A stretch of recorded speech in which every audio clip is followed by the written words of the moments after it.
Noema was the last to leave the shore that night. Her village, perched on the cliffs of Thalaran's Crescent Bay, had long taught its daughters to be wary of the sea when it grew too still. A quiet ocean was a waiting ocean, and sometimes it waited for blood. But Noema didn't fear the sea. She carried sea root tucked behind her ear, the pale green tendrils letting her breathe underwater as long as her pulse stayed calm. She wore the silence like a second skin, slipping into the surf like a dream too soft to disturb the sand. The storm had struck at dawn and passed by mid-afternoon, but the damage was worse than anyone expected. Coral shrapnel embedded in roofs, shattered hulls dragged inland by salt winds. The tide, unusually high, had refused to retreat, and now the bay smelled like copper and sorrow. As Noema walked the rocks, basket in hand, she saw a shadow that didn't belong. It was massive, too massive to be a wrecked ship, too curved to be a boulder. Its sides rose and fell in slow, ragged rhythm. Breathing. Noema single quotes s breath caught in her throat. The Leviathan. She had heard the old stories of titans who slept beneath the world, creatures older than the first flame, who stirred only when something was wrong. It had a name in the old tongue, Silent, the watcher beneath. But watchers didn't die. This one was dying. Its body stretched from reef to shore, coiled and half sunken in the tide. Scales like molten obsidian shimmered under the moonlight, dimmed by wounds along its flank. There were holes deep, cauterized, unnatural, not claw marks, not bite wounds, not made by anything from the sea. Gods, Noema whispered. The Leviathan twitched at the sound. She stepped closer. Its eye, large as a man, opened, amber, burning faintly. It saw her, and it did not attack. Instead, it wheezed, a sound like thunder being drowned, like the sky had forgotten how to roar. Noema dropped to her knees. The pain in its breath was a weight in the air. I don't know what to do, she whispered, pressing a palm to its cracked skin. It blinked slowly and breathed out softly, weakly. But she felt it, a pull inside her chest, like a current trying to turn her heart. Then the sea root behind her ear twitched. She blinked, confused. Again. It twitched, and with it came a memory, her grandmother's words. If the sea root stirs on its own, it's listening for something greater than you.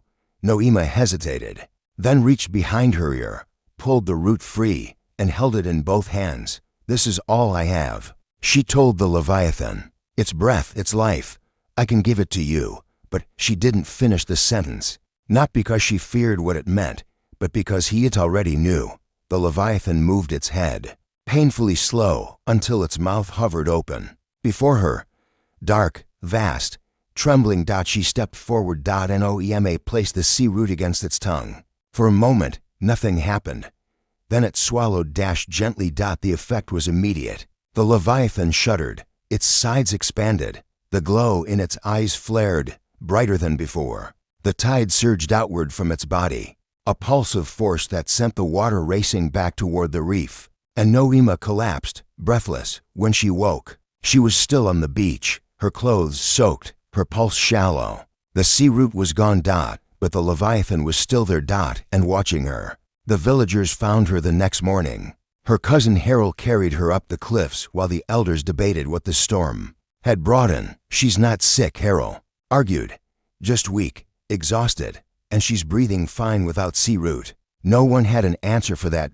When Noema finally opened her eyes, the first thing she asked was, "Is it still there?" They told her no. The tide had taken the thing back out to sea. But they were wrong. That night, when the village slept, she returned to the cliffs.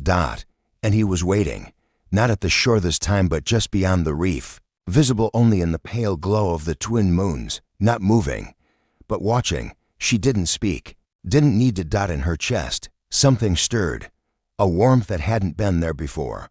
Not love, not yet, but something born of connection deeper than skin. Her breath was still hers, but it wasn't only hers. She felt him. His awareness, his gratitude, his loneliness. And in a whisper of wind and wave, she heard a name. Syln. Over the following nights, he returned again and again, never too close, never touching land, but always watching. And she began to speak to him, first in whispers, then in song, Then in silence, he answered not with words, but with gesture, with the soft crash of waves when she needed calm, with the flicker of bioluminescent fish, lighting her way home, with storms steered away from the village without warning or explanation. And still, no one believed her. "Sea mad," the elder fisherwoman said. "Grief," said the herbalist. She spent too long underwater. But Noema didn't argue, because she didn't need their belief. She had his. One night, when the stars trembled above the cliffs, Noema sat at the edge of the water and whispered, "You should leave." Silent rose from the sea like a mountain. His scars had healed, the holes in his flesh replaced by pale, glowing patterns, marks of something ancient, something not quite biological. "They'll come for you," she said. "Whatever did this, they'll come again." The water surged forward gently, touching her toes. His eye just one held hers, and she felt it. No, he would not run. He would stay, not for the village, not for the bay, for her. The storm struck 3 days later. Not a natural storm. Noema knew that now. This one came with hum in the sky, like machines hidden in clouds. The rain was red, the wind too warm, and above it all, a shape descending, a ship. Not from this world. And not friendly. People screamed. Boats were ripped from the harbor. Livestock vanished in flashes of green light. The village's ancient bells rang for the first time in centuries. Noema stood on the cliff. Waiting. As the ship drew close, a beam of energy struck the water near the reef, and the sea answered. He rose from the depths like a living thunderclap.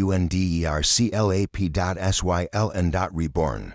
His body shimmered with lightning drawn from the clouds. His wings, yes, wings unfurled, no longer sea-bound, no longer dying. He roared. The sound cracked the sky. The ship turned its beam on him, but he did not flinch. The next bolt of light never hit the ground. Syl swallowed it midair and spat it back in a stream of fire and storm. Noema shielded her eyes when she looked again. The ship was falling, and Silent was between it and the village. He took the impact, not a scream, not a cry, just silence. Then wind. Then rain. But the kind that healed. It took hours to clear the debris. The wreckage never touched the shore when the villagers dared to look out at the sea. They found the bay calm and silent, coiled around the reef, massive wings folded like a fortress. They asked Noema nothing, but they gave her space. And from that night on, the storms never struck their village again. They called her the breath giver. But she knew the truth. Her breath hadn't saved him. His love had saved them. Ivvern heard the storm before anyone else. Not the wind, not the waves. The storm itself, deep beneath its howls, spoke to him like an old friend calling from far away. It always began the same, a pressure behind his eyes, a tremble in his fingertips, a name at the edge of hearing, though never quite clear. He would stand by the broken fence that bordered the cliff path, gaze out into the churning sky, and whisper, "I know, you're almost here." His father thought him strange, too quiet, too thoughtful, and Ivvern never blamed him. Boys were supposed to shout, fish, break things, not predict the weather with dreams, not draw perfect lightning strikes in the dirt with their heel, not listen for voices in the wind. But the storm came anyway. The night it crashed through the valley, Ivvern was already by the sea, alone as usual. The tide had pulled far out, leaving damp bones of the ocean behind, salt-crusted shells, broken nets, scattered fish still gasping for air. Above, the clouds spiraled in a pattern he didn't recognize. Too tight, too perfect. Not natural. And then came the scream. High above, hidden in the lightning, something fell. Not a bird, not a machine. Something in between, a woman of smoke and silver fire. She struck the sea like a meteor, vanished beneath the foam, and Ivvern didn't think. He jumped in after her. He found her barely breathing, caught on a reef, her shoulder torn, something sparking under her skin, not bloodlight. He dragged her out as the sea rose to chase them. She coughed once, then went still. Ivvern laid her down in the old storm shelter beneath his father's boat shed. He watched her chest rise and fall. Her body didn't move like a human's. Her ribs shifted wrong. Her fingers were too long. Her eyelids glowed faintly blue in the dark. Still, he didn't run. Instead, he He whispered, "You called me. I heard you." She woke 3 days later. When she opened her eyes, they didn't focus at first. They shimmered between silver and pale gold, like sunlight trying to remember how to shine. "You brought me down," she said, her voice like wind trapped in glass. "You fell," Ivvern answered. "Not by choice, I know." She studied him for a long time, not judging, not questioning, just searching. "You have stormlight in your veins," she said finally. He blinked. "I have what?" "Stormlight," she repeated. "It sings, like mine. Not as loud, but still there." He looked at his hands. "That's why I heard you," he whispered. She nodded, then fainted again.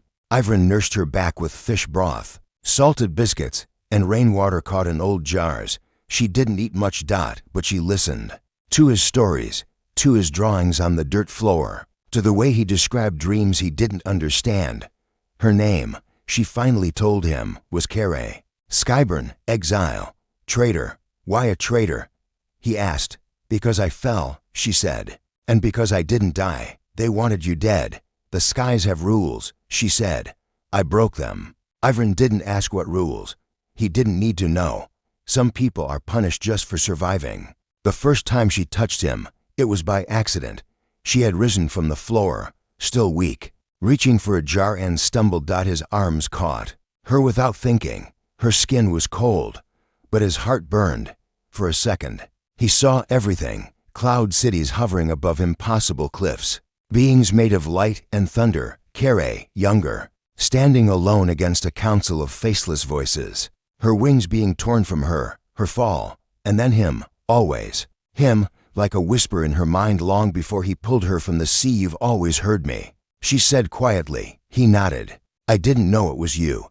You were the reason I fell," she said.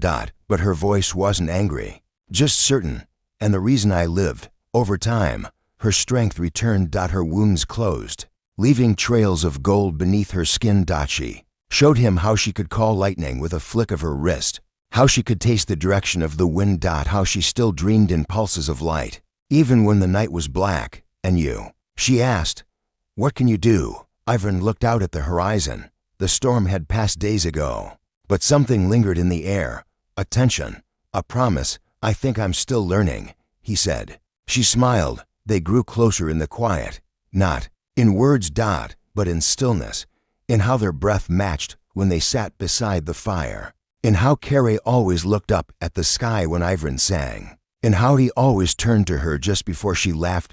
One night, while the moon hung low and the wind forgot which direction to blow, she reached for his hand. "Do you want me to go?" she asked. He squeezed her fingers. "No, they'll come," she said. "My people, they never leave something unfinished." "And you?" he asked. She looked at the sky. Then at him. "I would stay," she said, "but not as I am." "What do you mean?" "Stormburn do not live on earth." Ivvern's voice caught. "You'd die. Not if you gave me your breath," she said. He stared. "Like the old stories, older than those," she said. "Older than oceans, a choice, a bond. One soul split to keep another grounded." Ivvern said nothing. Then, "What happens to me?" She looked at him, and for once didn't hide the pain in her voice. "You would no longer hear the storms," she said. "Not like before. Part of you would belong to me, and part of me would never leave you. Even if you went back to the sky." She shook her head. "I wouldn't go." He held her gaze, then leaned forward and kissed her. They made the bond the next morning. Beneath the silver branches of the tide willow trees, where the air shimmered faintly with dew and memory, Kere placed her palm to Ivvern's chest. "Say it," she whispered. "I give you my breath," he said. She repeated it back, then kissed him, and the world changed. For a moment, the sky turned inside out. Not in violence, in welcome, as if it had waited for this. For them, when the Skyburn came, they didn't come with ships. They came as rain. As clouds too thick to see through, as voices that boomed like gods without faces. "Return the exile," they demanded, "or we silence this place." Ivvern stood on the cliff beside her. Kere raised her hand. "I'm no longer yours," she said. The clouds darkened. "Then you are nothing," and they struck.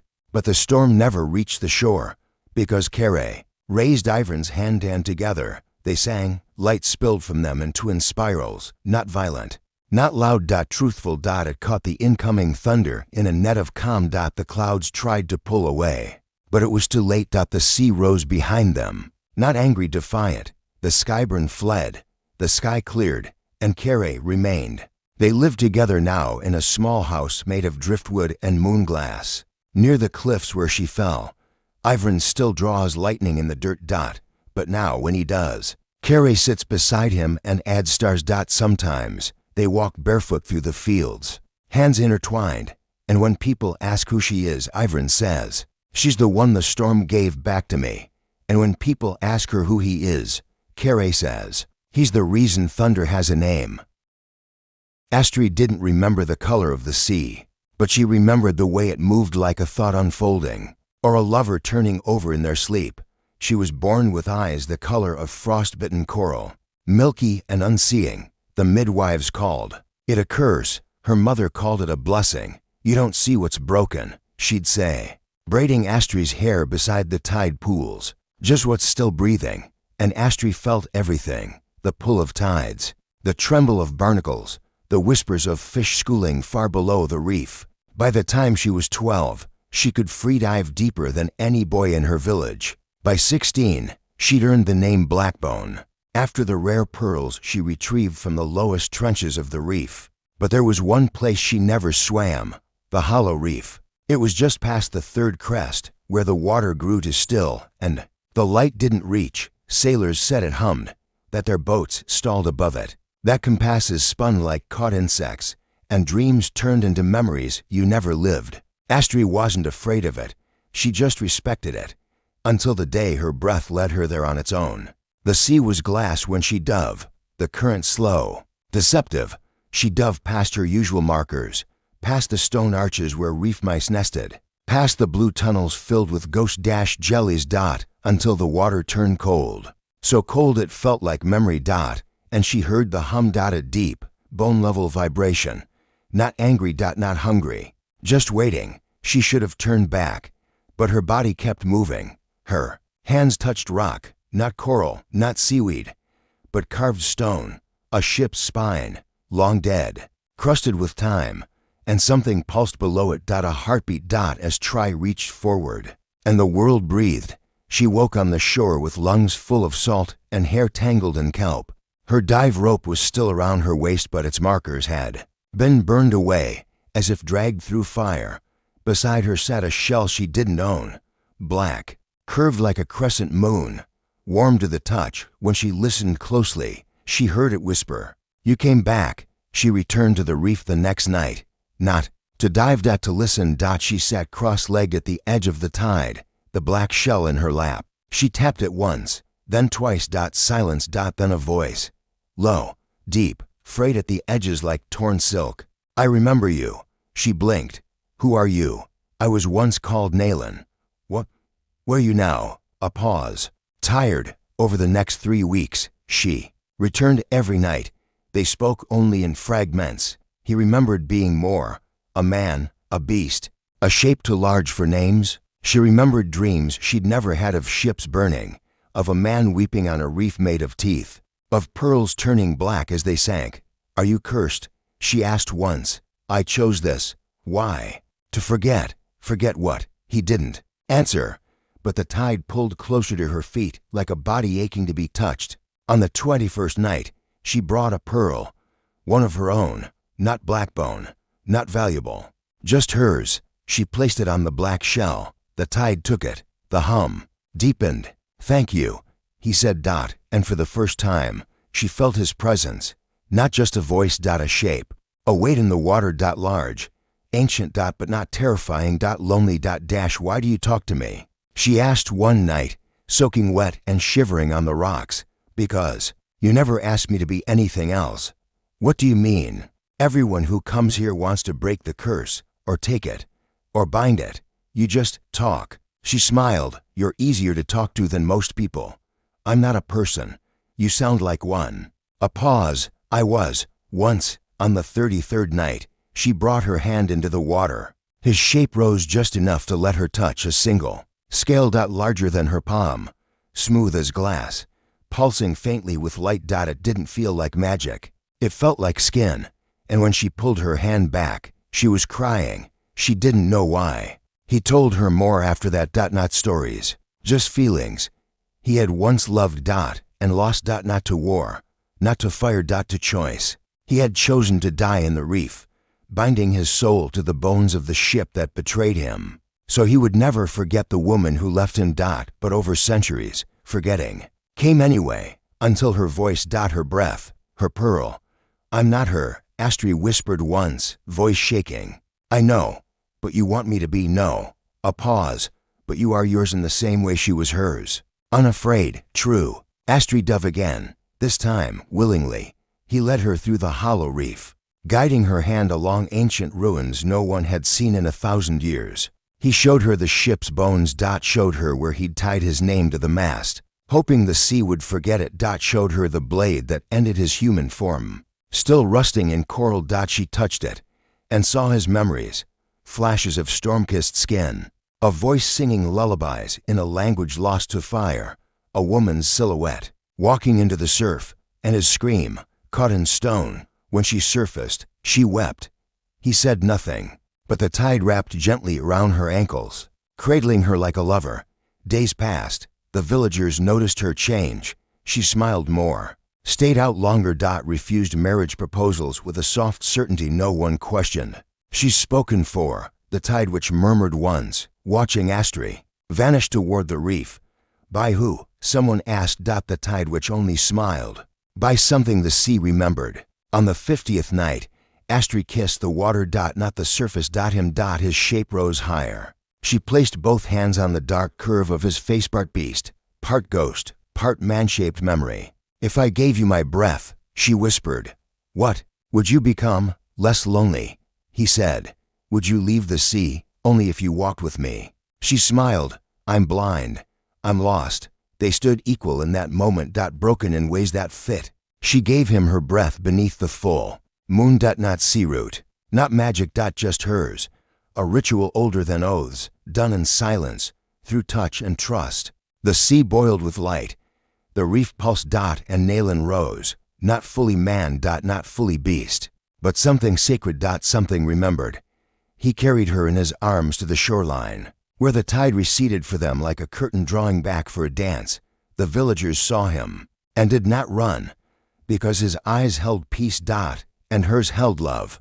They live near the hollow reef now, in a cavern only the sea can reach. She dives each morning, returns each dusk with pearls, stories, and songs. And each night, he holds her close, humming against her skin in a voice only she hears. When people ask what lives in the reef now, they say, a monster who fell in love with a girl, who remembered how to listen. And when they ask what she gained, Astri only smiles and says, everything the sea tried to forget. Tim had never heard a storm. He had seen them, painted them, felt them like pressure behind his eyes, but he had never heard thunder's voice, or rain's lullaby, or the wind's scream against stone. He was born without sound, but not without song. People in the village thought him odd. They pitied his silence, misunderstood his gaze, called him storm-touched behind his back, but they didn't see what he saw, not like she did, not like Shoreline. He first painted her long before he met her. His hands, coated in blue-gray pigment, drew her in pieces, a curl of light above the sea, a bolt of gold buried in clouds. Eyes, shaped like lightning, remembered, but never witnessed. He painted her on driftwood, on cliff sides, on fog-wrapped leaves. He didn't know her name, only that she watched storms the way he did. And then, one day, she stepped out of one. The storm rolled into fast for anyone to run. No clouds on the horizon one moment, then a wall of blue-black fury the next. Villagers scattered, latching shutters, ducking into cellars. Tem stood alone, brush in hand, canvas half finished. A flicker. A figure, not struck by lightning, made of it. She touched down on the hill where the old shrine crumbled, silver skin glowing, hair like wind-given shape, eyes sparking like dying stars, and looked right at him, as if she knew him. As if she'd been waiting. He didn't speak. She didn't flinch. He raised his fingers in signs no one else in the village had ever learned. Are you real? She tilted her head. Then mimicked the signs. Not perfectly, but enough. Double quotes yes. Her name was Shoreline. She had no home now. Not in the sky, not on Earth. Her kind had exiled her. She didn't say why. She didn't need to. Tem understood exile. Even when you were surrounded by people who smiled politely, exile could live in your bones, especially when no one heard you, even when they looked you in the eye. He brought her food. Wordlessly. She brought him sparks, small bolts he could hold in his palm. When he reached for her, she didn't pull away. Her skin wasn't warm. It was alive. And for the first time in years, Tem smiled. They met in secret. Every night, beneath the broken shrine, where the air still tasted of forgotten gods and metal. He painted her. Dozens of versions. In one, she stood over the sea, cloaked in stormlight. In another, she curled beside him on the rocks, her lightning dull, her breathing slow. In his favorite, she wasn't glowing at all, just staring into his eyes, human in her silence, whole in her gaze. When he showed her that one, her hands trembled. She didn't speak. Just leaned forward and kissed his fingers. He never asked what crime she'd committed. She never asked why he didn't speak aloud. They spoke with hands, with glances, with shared stillness. But one night, after the air turned sharp with tension, she finally told him, "They're coming." He frowned. Who? Her hands flickered. Words formed in light. "My kind. They've found me. They want me back. Or dead." He didn't hesitate. "Stay. Hide. Fight. With me." Her gaze dropped. "If they take me," she said, "they'll burn this place to nothing." He placed his hands on her chest, right over the hum of lightning in her ribcage. "I'll give you my silence." Her eyes filled with tears. "What does that mean?" "Everything I am, all the quiet, all the stillness. If it can make you stay, take it." She stepped back, trembling. "You would lose yourself, only to find you." She didn't kiss him, not that night. But when she curled beside him, head against his chest, sparks running soft down his arm, he knew she'd already taken part of him, and he had no regrets. The storm came without warning. This time, it wasn't natural. The sky split with lines of unnatural precision, machines hidden in cloud, weapons crackling above the horizon. Serain stood at the shrine, hands glowing like the sun. They demanded her return. She refused. They offered mercy. She laughed. They opened fire. Tem ran to her before the first bolt landed. He didn't know what he would do, but she turned to him, and for the first time, her voice reached his mind. "You still offer it? Your silence?" He nodded. Without hesitation, and she placed her lips to his. Light exploded around them. Not heat, not pain. Just change. His body remained. His hands, his breath, but his soul, it reached into hers, and hers into his. He felt the storm, felt what she felt, not just exile, but betrayal. The sky had once loved her. Now it hated her, feared her, because she was no longer controllable. But here, on Earth, she was understood. And in that moment of fusion, she became something new. Not Skyburn, not human. A guardian, and he was her anchor. The weapons hit, but they bounced. The shrine stood. The lightning bent away. The storm recoiled, and the clouds fled. When it was over, she collapsed in his arms, breath ragged, eyes dim. He held her. Not speaking, not signing. Just being. And she smiled. "Your silence is louder than any voice I've ever known." They live now by the cliffs. People still whisper. About the strange girl with storm hair, about the boy who hears nothing but sees everything, about the shrine that glows when lightning threatens. They say love can't happen in silence, but Tem knows better. His silence wasn't a lack. It was a gift, and he gave it to her. So she could stay, so he could feel. So the storm would finally rest.